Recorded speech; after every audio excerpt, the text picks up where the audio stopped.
Welcome back, everybody. You are listening to Beyond Reason Radio with your host, Michael Yaffee. Yep, I also produce the Buttheadinger Live every morning, Monday through Friday, 6 a.m. to 9 a.m. But every now and then they let me do a show on Friday nights. So I take the opportunity and I get to talk faith, culture, and politics is what this show is about. And I usually try to make sense and be the voice of reason to everything out there that is beyond reason. I try to make sense of it all, even though there's a lot to make sense of. And I'm joined tonight by producing for me once again is Tom Benson. How you doing, Tom? I'm doing well. It's about what Valentine's weekend, right? Yeah. Or is it 50 Shades of Grey weekend? Which is it? I'm going to say it's Valentine's Day weekend. You going to go see the movie? No. No, not a fan? No. Okay. No. All right. I'm also joined by the intern, Michael. How's it going, man? It's going pretty well. 50 Shades of Grey coming out tomorrow. It's coming out. Oh, I think it came out today. I do not want to go anywhere near a theater. I don't want to fight with any moms.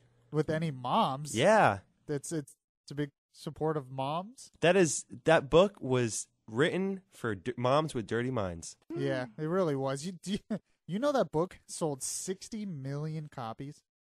60 million.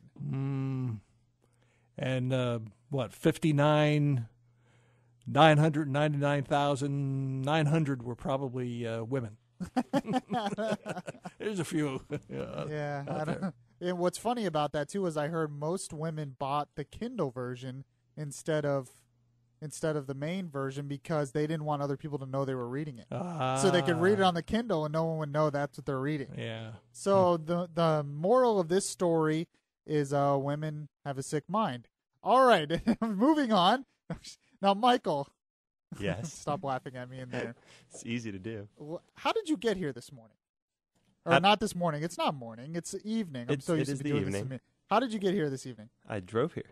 You drove here? And, okay. Well, now, last week you were a little late. Why is that? Last week I was late? Oh, traffic. Traffic on the way over here. So you drove here. Why didn't you take Sunrail? Oh, well, because Sunrail is not convenient. Because he goes east and west, and Sunrail goes north and south. Oh, is that it? That's the problem. I don't understand.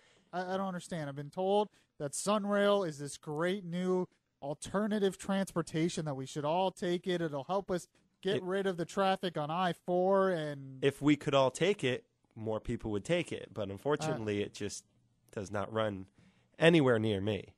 So you do what the vast majority of people in Orlando do, and you drive a car. What a thought! Drive a car. That is correct. So how does it make you feel? And this happened to me yesterday. Really made me upset. But how does it make you feel when you're in your car?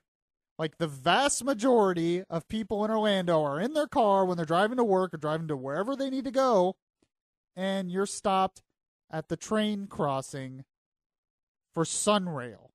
And you see a couple of trains there, and there's nobody in the trains, and you're stopped there for stupid Sunrail. Sorry, I guess I stole the thunder. How does that make you feel? I can tell you exactly how it makes me feel because it happens all the time. Oh, it does happen to you a lot? It happens all the time. Every time Sunrail goes by, it's almost completely empty. It runs right behind the store that I work at, and it's very, very clear to see that.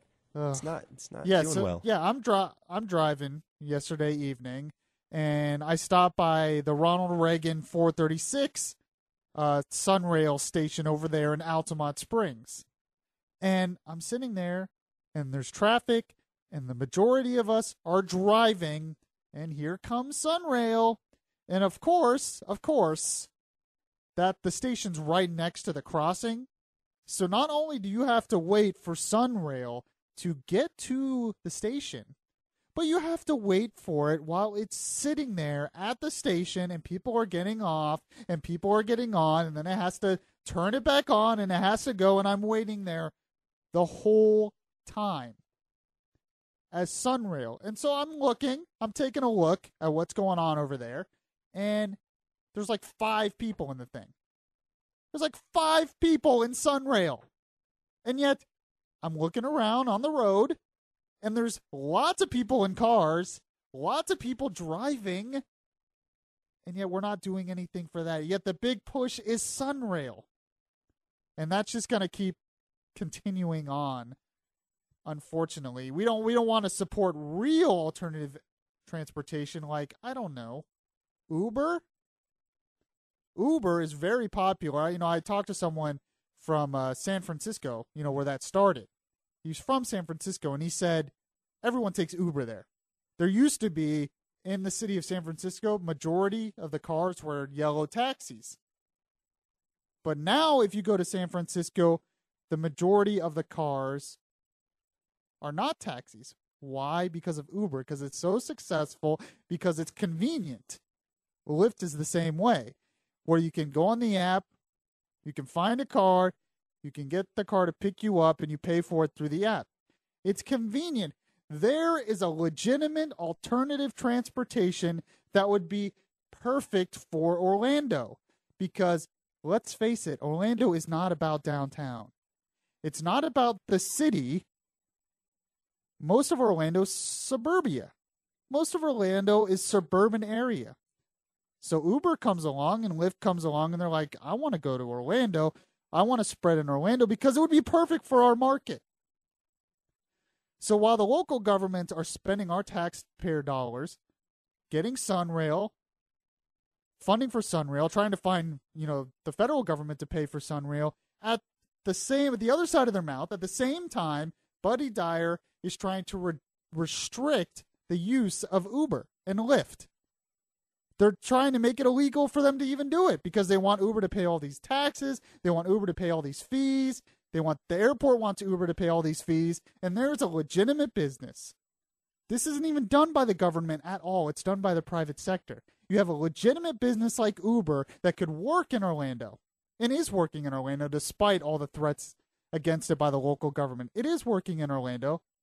And yet the local governments are restricting that while at the same time spending our money on toll roads and on Sunrail, which nobody rides.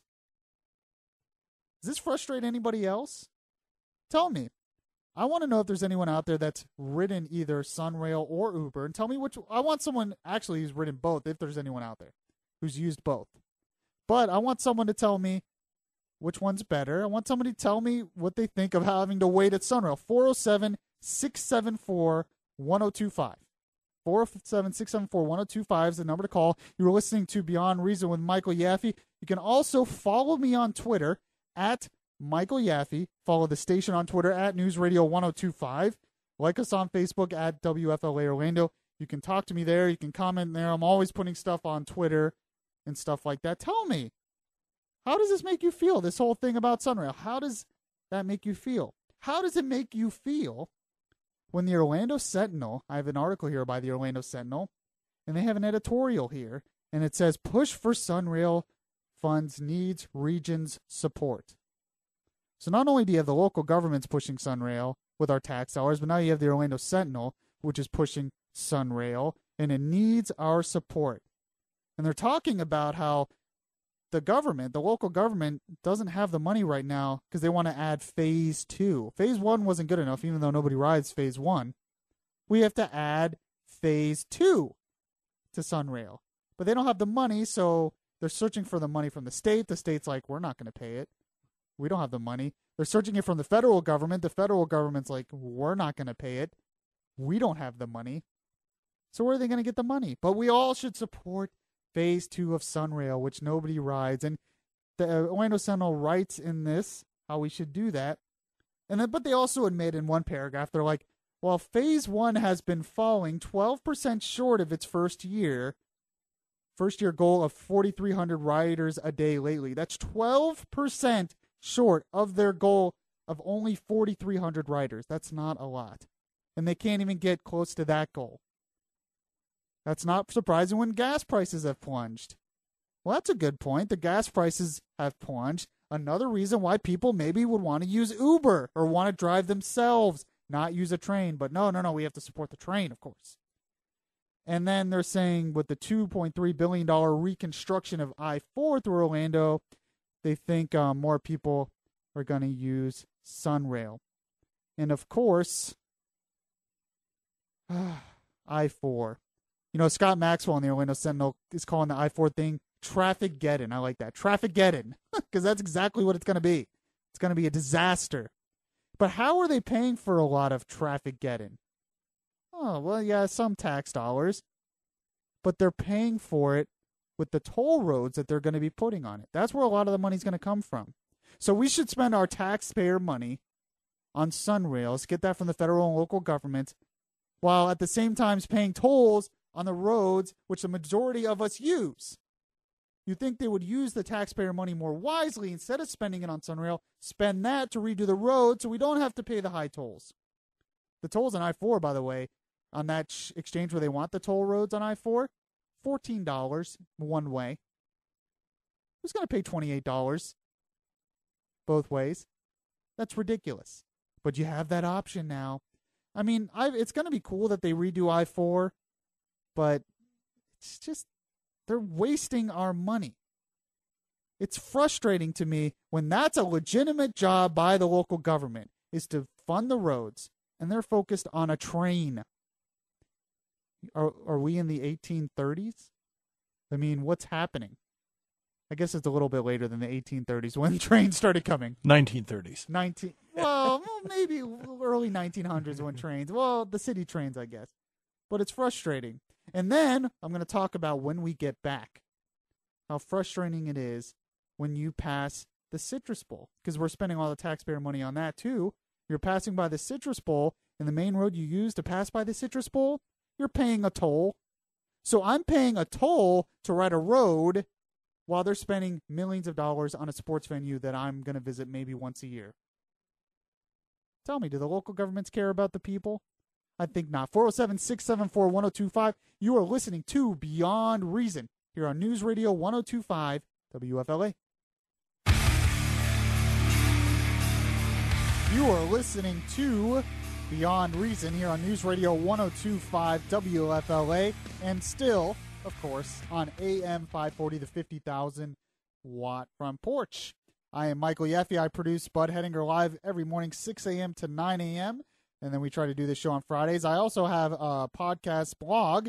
You can visit my site, beyondreasonradio.blogspot.com. You can catch all my old shows, some of my extra podcasts, some extra stuff on there. It's pretty cool. Make sure to follow me on Twitter. I've had some comments on Twitter already, at Michael Yaffee. And follow the station on Twitter as well, at News Radio 1025. So I go to church in Winter Garden. And the way I take to Winter Garden usually is I take the 408. When you're driving on the 408, you get to pass by the new, beautiful, redone Citrus Bowl that's used like 4 times a year. But you get to pass by that every time, and it's like, oh, that looks cool. And then you drive a little bit further, and you have to pay $1.25 toll to keep using the road. And that Citrus Bowl redone, what was it, like $200 million or something like that? Do you remember? Mike, can you look that up, the exact amount that was? It was really expensive. Hundreds of millions of dollars. Taxpayer dollars. Now, it was done by the county and the state and other places. But it frustrates me when I'm on a road that should be the government's job to pay for. Sorry, people are like texting me and stuff during the show. I don't understand what's going on. You're hearing a weird vibrating noise in the background. It's my phone. I'm trying to get it out of the way. Sorry. Anyways, it's just my mom texting me, who was, by the way, was very disturbed by your comments, Mike, on moms with disturbed minds. My comment? Yeah. Look, I just state the facts. Yeah, you're just all about the facts, yes. Forgot about that. So she's like texting me during the show. Hi, Mom. There you go. Yes, I have a mom. Thank you. Anyways, back to the serious issue of this, where I think, why not, instead of spending millions of dollars on a Citrus Bowl, which isn't being used, we're never going to get an NFL team here. It's a total waste of money. Why not spend that money on the road so we don't have to pay a toll for at least some of the toll roads? We have one major highway in Orlando, and the rest of the highways are tolls. How does that make sense? It's because they know they can get the money out of the tourists, and they know they can get the money out of us. But why can't they do the same for the Citrus Bowl? No, that's where the taxpayer money goes. And I'm reading an article from Sunshine State News. And apparently this is a big trend in Florida, where these sports venues want to get money from the government to pay for it.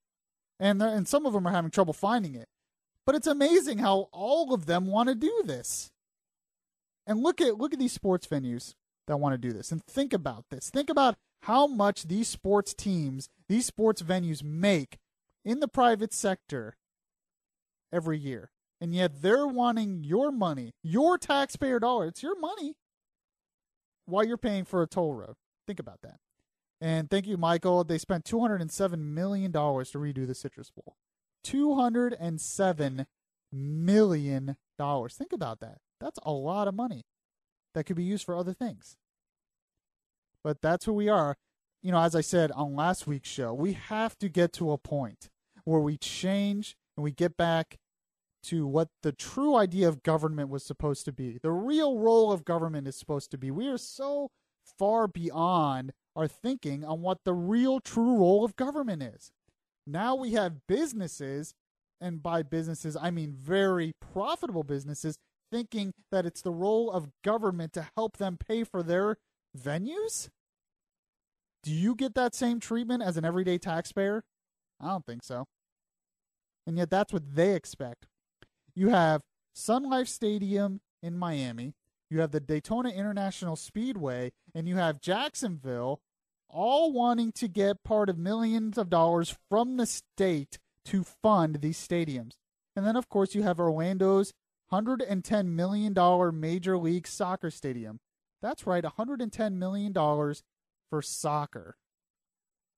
Soccer. You know, I was driving around my neighborhood the other day, and I saw a kid in his front yard, and there was a perfectly good basketball hoop there, and he was kicking a soccer ball. I mean, I wanted to get out of the car. Do you see that basketball hoop? Play basketball. What is this? You think this is Brazil? No, anyways. I know soccer's popular, and a lot of you are probably mad at me. 407-674-1025 if you think that we should be spending millions of dollars on sports venues instead of maybe roads. I don't know. Maybe securing our liberty. We need to get back to what the true role of government is. So, yeah, Orlando's trying to get $2 million from the state to pay for this soccer stadium. And you have those three other venues competing for money. They're each seeking $3 million a year in sales tax revenues for 30 years for improvements. $3 million a year for 30 years of taxpayer money to pay for a stadium for the Miami Dolphins. I'm pretty sure Miami Dolphins is an NFL team. NFL sports franchises make millions, if not billions, every single year. They can't afford to redo their own sports stadium. So maybe we can redo the roads, like I'm saying. The Daytona International Speedway, I think there's an event coming on Daytona this weekend. They make huge money. NASCAR makes huge money. And yet they're mad because they're fourth on the list to get this money. But this is what it is now. And can you blame the Daytona? I almost can't blame them for being mad because you have all these other sports venues getting the money from the government. So it's like, hey, how come they get it and I don't? And that's the problem with crony capitalism. That's the problem with this kind of thinking with the local government. Because once you start down that trend, then you have to give favors. And you have to pick and choose winners and losers. That was not supposed to be the role of government, state, local, federal. That wasn't supposed to be the role of government. It was supposed to be the private market, the free market that picks winners and losers. And yet now you have the government doing that. Because there's only so much money that the government has. So instead of doing things that benefit all the people, infrastructure, we keep hearing that our infrastructure is crumbling. I think Obama wants to add billions of dollars to his new budget because, our infrastructure is crumbling. Well, shouldn't the local governments be taking care of a lot of their infrastructure? Why aren't they taking care of it? Because they're spending millions of dollars on sports stadiums. They want all this free money, and once it's started, it doesn't stop, and it spreads and it grows, and all of a sudden states are in debt. States up north are in huge amounts of debt because of stuff like this, because of crony capitalism. And by the way, it doesn't stop with sports stadiums. Read an article this week that Rick Scott wants to limit the amount of cost of tuition for public colleges in Florida. He wants to prevent them from keep raising tuition. And the government and the colleges are upset. They're like, no, we should be able to raise it as much as we want. We can't afford to pay our teachers unless we get to raise tuition. You can't afford to pay your teachers? Give me a break. You know how many millions of dollars of free money that they get from the local governments? You have Bright Futures, which is paid for mostly by the lottery, but it's local government. You have local grants. You have Pell Grants from the federal government. They're public institutions, so of course they're subsidized by the local governments. They're getting millions of dollars every year from state, local, federal government. And yet it's not enough. And yet tuition costs keep going up. Why? Because they know they can get that free money. They know they can charge as much as they want. And then when finally a governor comes in, Rick Scott comes in and says, this has got to stop. You can't just keep raising tuition and expecting more money from the taxpayers. That doesn't make sense. They raise up in arms, and it's always, oh, the teachers. No, I don't think you care about the teachers. I think you care about making your campuses more beautiful, maybe adding a new Starbucks in there or something, adding a football stadium like they did at UCF, adding all this new fancy stuff. You're not paying for it for the teachers. But once that free government goes away, they cause a fit. And can you blame them? We've started the trend in this country on all levels where we expect that handout. You know, we often decry those on welfare. Oh, they just want handouts. It's not just the poor anymore. It's big businesses like the Miami Dolphins who are expecting a handout, like these college universities expecting handouts. The banks expecting handouts. Can't happen. It's all going to collapse eventually. We're already seeing it in the college universities. It's going to collapse on itself because nobody's going to be.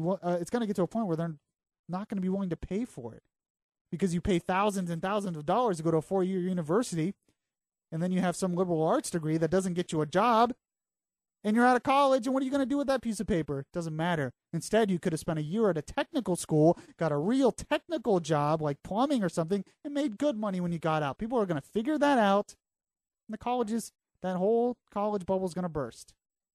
All because you wanted free money from the federal government and the local governments. I have to change our role. I mean, it's a common theme I have in this show. And I wanted to put a local angle on it because it's much more than we like to complain about Obama and the Democrats. It's much more deep than that in our society. And we're seeing the effects of it. So next time you're stopped at Sunrail, stopped at a road because of Sunrail, next time you drive by the Citrus Bowl, just remember, it's because how we think of government. When I get back, Obama has made some comments on the murders in North Carolina of a Muslim family.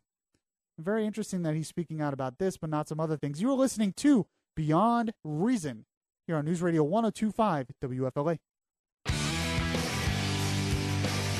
Welcome back to Beyond Reason Radio with your host, me, Michael Yaffee. Make sure to give us a call, 407-674-1025. If you have a comment on anything I've talked about. Michael's here, my intern. Tom Benson's here, producing for me. And Michael, do you want to take a chance to apologize to your mom on the air? If she's still listening.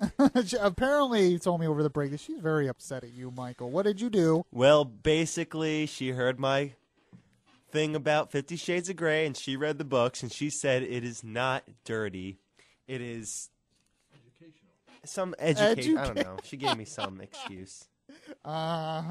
Educational. I didn't think of that movie that way. Okay, go see 50 Shades of Grey and get Education She on says something. it's for moms with a healthy imagination. Oh, I see.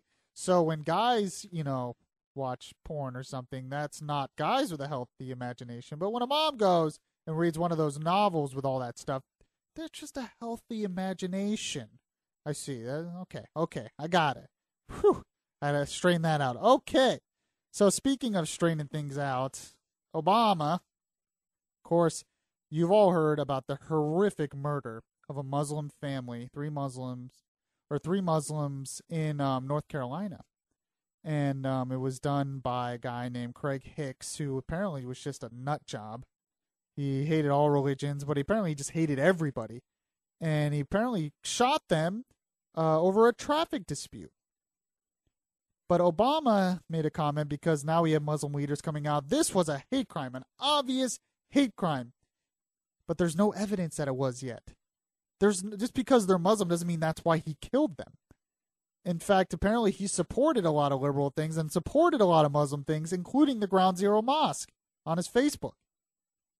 But this is the opportunity for Obama already to make a comment, and he says he's outraged by the brutal and outrageous murders, and he said no one should be targeted in the U.S. for what they look like or how they worship.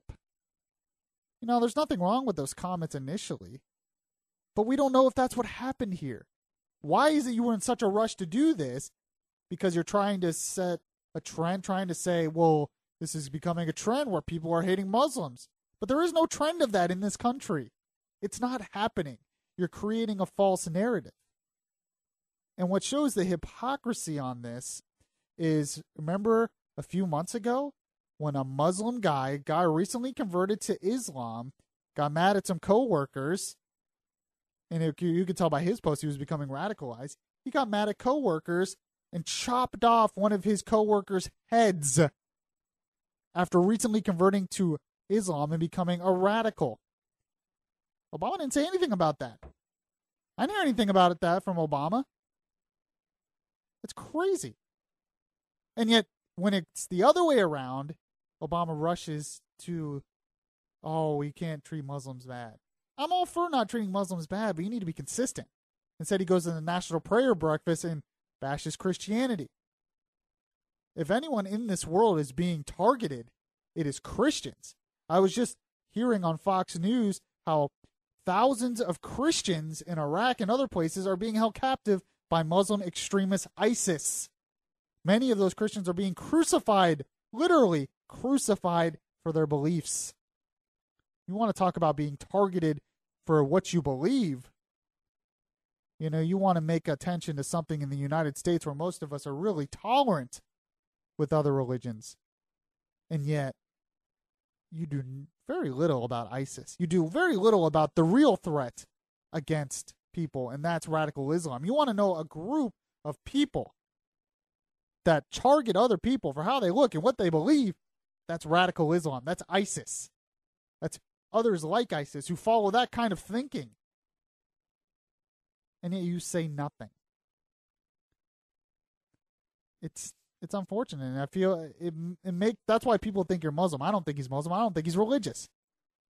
But that's why I said, okay, so I have a call here who says he has a comment on Sunrail. I was railing against Sunrail about how we're spending taxpayer money on stuff like that while we're paying tolls on I-4. We're spending millions of dollars on a Citrus Bowl while I pay a toll on the 408 to see the Citrus Bowl. So, Mike in Orlando, welcome to Beyond Reason with Michael Yaffee. How are you doing? Hey, I'm doing all right. Thanks for taking my call tonight. Oh, of course. Thanks for calling. Yeah, no problem. Thanks for covering these important topics. Just wanted to comment real quick on the Sunrail debacle that's currently going on. Right. And actually, when you mentioned the goal of 4,300 riders per day, I always think it's important to point out to the public that 4,300 number is not actually your typical ridership number, because that is counting total rides taken. And anyone that takes the train one direction is going to really. So it's more like home. 2,100 or 2,150. Exactly. You're talking 2,150 to 2,200 people I did not riding know that. per That's day. disgusting. And I actually did a public records request just the other day with FDOT, and even this new night train that they're hyping up about the numbers, a few nights there's only 5 people riding the extra night yeah, train. I think when I 5. saw it the other night, there was like 5 people on the train. No lie. Yeah, no, and that's the official count there. So I think that's important that, I mean, we're talking 2,000 people riding a train. And they want to spend millions of dollars, and they want to double the size of it. That's what the Orlando Sentinel was promoting in that editorial. They want to double the size of Sunrail when nobody rides it. Nobody. Yeah, that's and even some of these outside counties, I mean, their local governments are now looking at it and what their benefit will be, and they're hesitant to even put any more money in. So the question is Orange County and Orlando going to be the ones that cover the brunt of that cost? And I think it's what's going to happen. Nice. Mike, this is a really random question. Yeah. But there's a reason I'm asking you. How old are you? You sound kind of young. I'm 30 years old. 30. That's good. I always hear that people in my generation, the Yaffee generation, doesn't care about these things, but you're 30 and you're very well informed and really care about these topics. I mean, I'm trying to, if I'm going to, raise a family and bring kids into the world, this is not the situation I want to have them enter into, and we have a lot of work to do. And that kind of brings me real quick, if you have a minute, to the second point on the Citrus Bowl. I know you read out about $200 million public investment. Right. I think it's also important to note that Mayor Buddy Dyer in the city of Orlando, he has taken out more than $115 million in loans carrying variable rate interest in order to pay for the stadium upgrades. Well, because the city didn't actually have money to put their portion in. Exactly. So he had to take a loan. So when you're talking $200 million, when the taxpayers are done paying for this in the next 20 years, because he's locked it. I know, 20. Oh, it drives me crazy, man. It drives me insane because it's going to end up being $400-500 million. All for a Citrus Bowl, and then instead of having the soccer team play at the Citrus Bowl, they're going to spend another $100 million on a soccer stadium. Exactly. Well, like I said, we're paying for tolls. Yep. And when you talk about the tax money that the soccer stadium's trying to get, they actually, Mayor Dyer wants to issue bonds. If they get the $2 million, Mayor Dyer wants to issue $30 million in more bonds that are going to probably turn into junk bonds by the end of it. Wow. But they're going to try to turn that $2 million into $30 million to cover the bill. Well, Mike, can you do me a favor? Call back again and call back Bud Show, because you're like, I want you to be like my head researcher on this stuff. You know way too much about this stuff. I love it. In the weeds. Yeah, I'd love to. I'm going to store the number. I'll try to be a regular caller for you. Thanks, man. I appreciate it. All right. Thanks for the call, man. He was like, man, he knew all the numbers and facts. I want him to call Bud Show every time we talk about this. It's like, where's Mike from Orlando? Where is he? We need his numbers. He's got the facts here. And he was young. He was 30. I'm telling you, the Yaffee generation, they're coming up. They're coming informed. They're getting to know a lot of this stuff, even though Tom Benson doesn't believe me. We're rising up. Yeah, we're rising up. Exactly. Looks like I have another Mike from Orlando, but I'm not going to take that call yet, Tom. I'm going to take a break real quick. I'm going to get to you, other Mike, when I get back from the break. You're listening to Beyond Reason Radio, News Radio 102.5, and still on AM 550. Welcome back to Beyond Reason Radio, where we talk faith, culture, and politics, and I try to be the voice of reason of everything that is beyond reason out there in the world. And speaking of stuff that's beyond reason, and speaking of the government wasting money, Fox News is on in the studio in here, and it's O'Reilly, and he's got Waters World, and I think he was just at a place that had acupuncture, and I think they were saying how Obamacare covers acupuncture. So there you go. Taxpayer dollars at work there. That's a much needed health thing. Acupuncture, we're spending our money wisely there. Whew. I don't know if I can be the voice of reason for that beyond reason thing. All right, I told another Mike from Orlando that I get his call. This is like the day of Mike's, because I'm Mike hosting. Michael the intern in there helping produce. I like produce. the producer. You can say that too. You're like assistant producer today, so I'll call you that. And we had another caller, Mike, and now we have another Mike from Orlando. And, Mike, thank you so much for listening. Thanks for taking my call. Of course. Hey, I wanted to make a comment on what you said earlier about basically the corruption and everything in politics. Right, yeah. And all this stuff going on here in town, that maybe if people would stop re-electing incumbent politicians, both state and local level, a lot of this stuff wouldn't be happening because they'd be out before they could. They would be out before they could steal. Yeah, you make an excellent point. Although, with Buddy Dyer, I often think about how what he does affects all of Central Florida, even though most Central Florida can't vote for him. But I hope in his case, personally, I hope in his case that with the soccer stadium and all the rest of the stuff's going on, hopefully that the FDLE or FBI or whoever watches these politicians is keeping an eye on this project because it's ripe for corruption. Yeah, I think so too. It also said. Well, before I get to that, did that last caller at least give you hope? He was 30. He was well informed. I'm only 20. I'm only 28, so maybe that gives you. Does that give you hope that maybe we'll stop electing these people in the future? I'm trying to bring some hope, Mike. Yeah. Well, I'm twice as old as your previous caller, and I've made it a thing with me never to elect or re-elect an incumbent politician. I don't care who it is. Well, and I've been voting for about 60 years now. So, and I've kept that promise to myself. Yeah, I don't blame you. You said you had a comment on Obama as well. Yeah, I wanted to ask you a question. I was listening to your morning show a couple of weeks back. Do you think Obama's a Christian? Personally, yeah, I don't think. I tell people this. A lot of people call in and think he's a Muslim. I don't think he's sympathetic. Yeah, well, definitely. He says he's a Christian. I don't think he's religious. I often say he's a communist. Yeah. And communists, they look at the state and politicians as sort of their god, and I think he looks at himself. I don't think he's religious.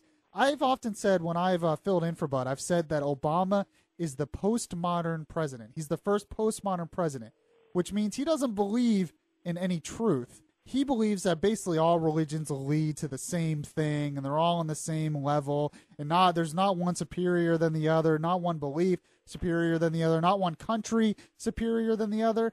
And I think being a former college lecturer or whatever, that's kind of where I am on Obama's so-called Christianity. I don't think he's a real Christian, that he's given his life to Christ and is believing in that sort of sense. Well, I heard Bud mention a couple mornings back he thought he was a Christian, and until he heard any evidence to the contrary, he's going to go with that. And I'm thinking, you can't be serious.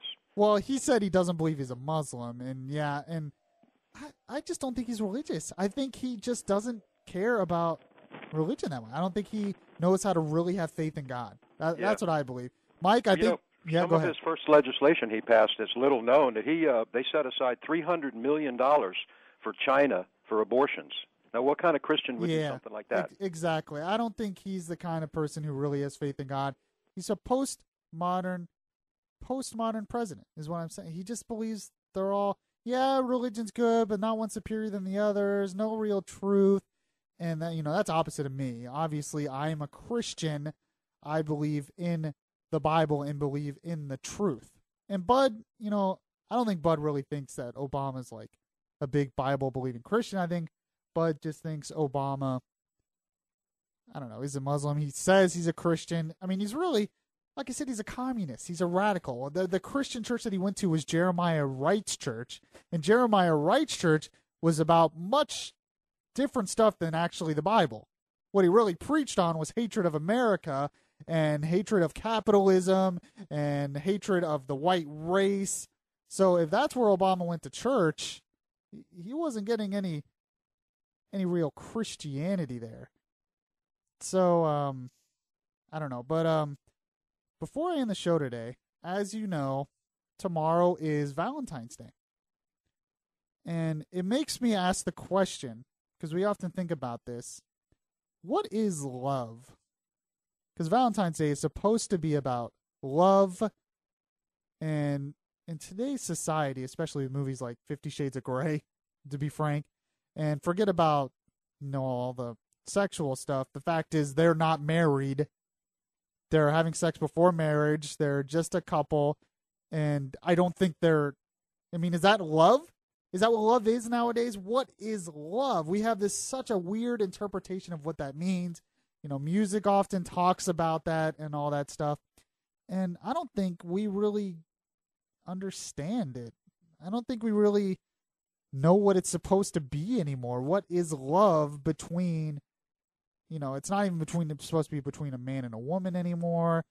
And on Valentine's Day, we have couples trying to think they're in love. They don't know.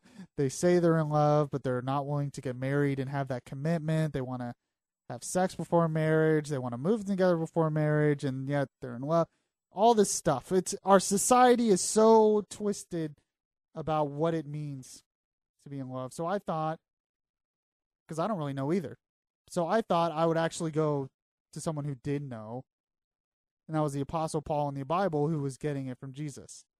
And I thought these verses was perfect to talk about it, because people often ask me, do you really know what love is, Michael? And I say, well, yeah. It says it in the Bible exactly what it is. It literally defines it.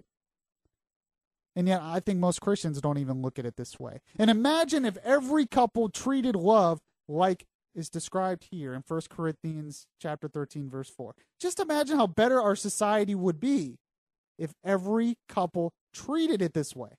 And not even just couples, but families and friends. And look what it says. Love is patient. Love is kind. And it is not jealous. Love does not brag and is not arrogant. Does not act unbecomingly. Do couples act like this anymore? It does not seek its own. It is not provoked. Does not take into account a wrong suffered. Does not rejoice in unrighteousness. How many couples out there rejoice in unrighteousness? How many couples are not patient with each other? How many couples are constantly jealous with each other? But rejoices with the truth. It bears all things, believes all things, hopes all things, endures all things. Love never fails. When you have a world in the country where the vast majority of people get married, get divorced, or half of them, does that seem like it's love that bears all things, that believes all things, that hopes all things, endures all things? That's not a love. We have a misguided version of love. So I would ask you to think about that on Valentine's Day. Think about what it says there, what love is supposed to be. And we would be a much better place. I mean, I don't know. I think God knows what he's talking about. I think God knows a lot more than I do about this kind of stuff. So I'm going to try. I have trouble following that too, but I'm going to try. Thank you guys for listening to Beyond Reason Radio. Make sure to go to my blog page, beyondreasonradio.blogspot.com. Follow me on Twitter at Michael Yaffee. I'll catch you guys on Monday on Butthead and Go Live at 6 a.m. Catch you guys then.